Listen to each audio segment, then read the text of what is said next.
So if I understand correctly, Javin, what you asked is how do you get motivated if you feel so detached, right? Yeah. Yeah. I believe that's me in my experience and in my practice. I believe that we all have emotions. And as you said rightly, there are so many emotions that drive us, that motivate us, and that push us forward. Um, the thing is that there is usually some kind of disconnect between what we believe is and what actually is. And that can be really emotional in the sense that we all have emotions, we all feel them. The question comes whether you allow yourself to feel it or not. And if you give yourself that space, that permission to feel whatever is going on inside of you, and it doesn't have to be a public affair, you can just feel it inside of your bedroom or in the car, in the toilet, whatever, wherever you get some privacy. The moment that you start to feel, you will start to find that little firework within you, that firework that gets ignited when you do something meaningful for yourself. And it is only when you're able to find that firework, I believe, that you're able to, know that, okay, this is my motivation now. Does that make sense? Or does it resonate? Yeah, sure it does. Okay. I see that If I Marjorie can just has a add to that, I question. think what Yeah. Deeya wanted to say also is that it's only when you're into that space, like Deeya said, it's only when you're into that space then you can actually let intuition take over. Then you'll really get a drive to actually do something. Because it's when you're in that space where you're no longer, affected by your thoughts. It's only there that you actually get the drive. So it's not empty there where you don't feel anything.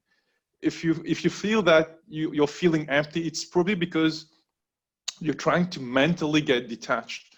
It's not a natural detachment. Because when you get detached in a natural way, you actually have a drive to do something. It's like, spiritual people have a drive to help people. It's not something like they try to do forcefully. It comes naturally. So when you are into that space, you'll get the drive to do whatever you want to do, whether it's learning more, whether it's taking on a job which you actually really want to do, whether it's trying to find the right person in your life as a partner. These things just happen when you are into that space. That's why what's important is actually practicing to be in that space, I would say. I have a question from Marjorie, who says, does someone who says he has une roche à la place du cœur, which roughly translated is someone who says that they have a stone instead of the heart, can that person still have feelings and emotions?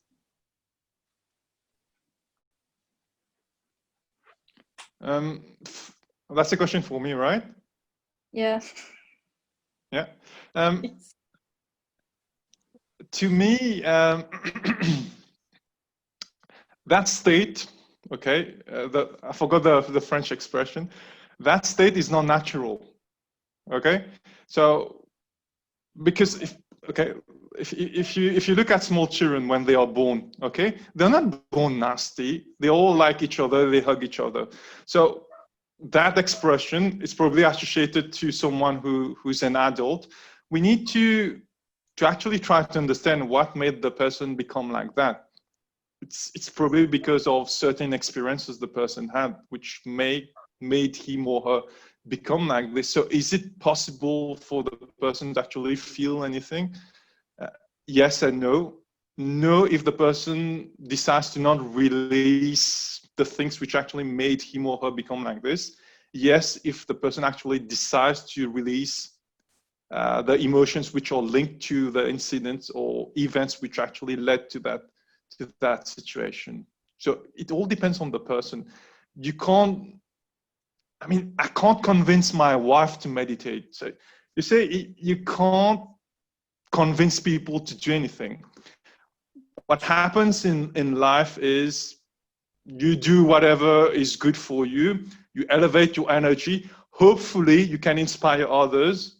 If you can't inspire others, you can't force them. It's fine. But what's important is to be at your peak. What's important is for you to express yourself fully. You can't force people. I mean, the same thing happens in organizations as well. In terms of leadership, you can't force people to follow you. You can lead by example, do the right things, motivate people, and those who have to follow you will follow you, but you can't force anything. So the person has to decide to change or release things. Otherwise, it won't happen.